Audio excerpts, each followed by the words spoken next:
Mga kapugay, ngayon lang ulit tayo nakapag-video.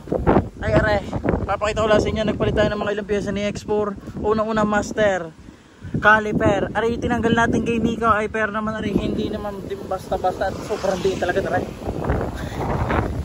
Hindi, pasensya na kayo mga kapugay. Ito hindi kayo ba? Ako naman talaga lintik ang hinihahangin sa sarili.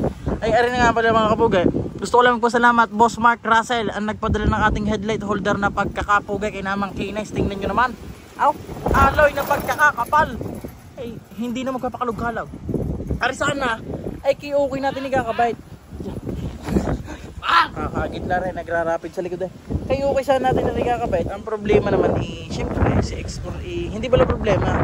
Ang ating kwanla ay si X4 kung bakit tayo nandito ay yun, di na natin pinagsasalpak at pagkakatagal na rin hindi nasasalpak ng mga ilang piyesa sa X4 ay PA16 pa at saka mga NGO caliper yung ilan napalitan, turtle back sabay-sabay pa rin naman ng ilan, marami pa rin naman tatalonin sa show sa mga hindi naman sa pagyabang ay syempre may mga nasali pa rin naman na kahit paano yan basta lang maka-entry at nang kaya naman sa'yo naman talaga pag na-entry at ari nga pala marami pa rin tatalonin na rin ating red logo. Maraming salamat Boss Chief, tingnan mo naman may pa-share it yan.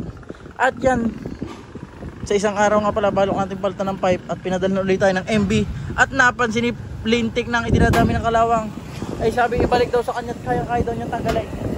Ay ikaw! Paping lang ito eh. Boss! Yan nga pala. Update lang aray, kapirasong update kay X4. Aw.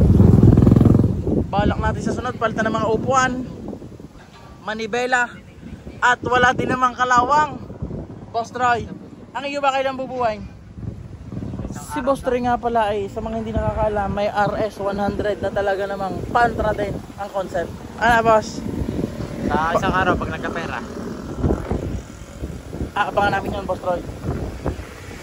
At yan nga pala update nga lang at matagal na natin hindi na-content si X4 ay si X4 sa mga hindi nakakaalam pa rin ang unang ating alaga sa mga ngayon na nakapanood. Ilan na ba ang ating alaga ngayon? Si Kwan. Pagkala na mo, gauge gagad sila. Inay, ang problema na may walang gauge. Boss! Ang problema na may walang gauge ang ating sa X4. Paano kaya malalaman boss? Jose? Hindi ko lang alam yun. Ano nga pala sa mga hindi nakakilala? Si Jose Manalo. Manalo! Boss, MB, papadala ko na sa iyo yan at sabi mo itatanggalin mong kalawang. Okay? Ikaw lang bahala dyan. At aray, balak natin ding palta ng pintura. Ari carbon nga pala sa mga hindi nakakaalam din. Ari ay, ewan kung ba't gear na eh. Basta parang ramdam ko ay napakapal ang toner niya. Yung pagka-violet. Ari sa mga hindi naman din nakakaalam. Puro na mga hindi nakakaalam ang sinasabi ko eh. Basta yan, ari ho ay silver na pagka yung wala pang kulay. Lahat na may mga kulay na garto, silver lang yan pag wala pa. Hindi naman pwedeng item, hindi malilitaw ang tunay na kulay. E di yung napakapal ramdam kong violet na rin. Area ito ipapalitan ni Carbon Clinic. Sabi sa akin, at rin dumali noon.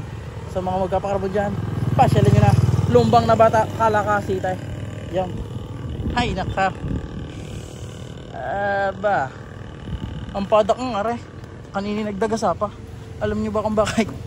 Nakapatong lang papagayan ay bala ko na rin paukaba ng pag-grinder Boss Joey pre at nang pagkatong mabsunga kanini nakakantiw lang papagarni kalampag na eh nakapatong hindi ba naman sa kodig ni Ari pala pabubutas ko na lang ng maganda-ganda no? Ari nga pala na kaysa pag-grinder ka na Para kayo nila ang butas? Oo nga pala kaya naman namang ulaga din kanina hindi ko naisip yun siya, mabalita ko lang kayo sa sunod. Love ya.